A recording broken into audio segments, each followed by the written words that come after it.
চাণক্য নীতি। এই নীতিগুলি অবশ্যই মেনে চলা উচিত।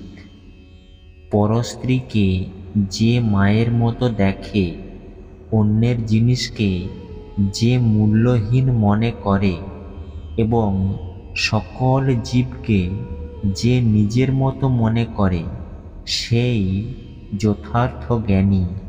5 বছর বয়স অবধি পুত্রদের লালন করবে, 10 বছর বয়স অবধি তাদের চালনা করবে, 16 বছরে পড়লে তাদের সঙ্গে বন্ধুর মতো আচরণ করবে। বিষ থেকে সুধা, নোংরা স্থান থেকে সোনা, নীচ কারো থেকে জ্ঞান এবং নিচু পরিবার থেকে শুভ লক্ষণা স্ত্রী, এসব গ্রহণ করা সঙ্গত। হাতি থেকে 1000 হাত দূরে, ঘোড়া থেকে 100 হাত দূরে, শৃঙ্গধারী প্রাণী থেকে 10 হাত দূরে থাকবে। অনুরূপ দুর্জনের কাছ থেকেও যথাসম্ভব দূরে থাকবে।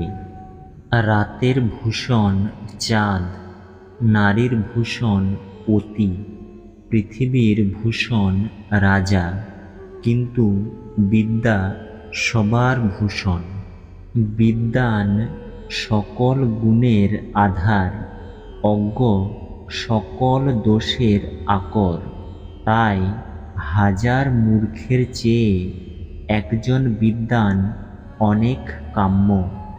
গুণহীন মানুষ যদি উচ্চ বংশেও জন্মায় তাতে কিছু আসে যায় না, কিন্তু নীচ কুলে জন্মেও যদি কেউ শাস্ত্রজ্ঞ হয় তবে দেবতারাও তাকে সম্মান করেন।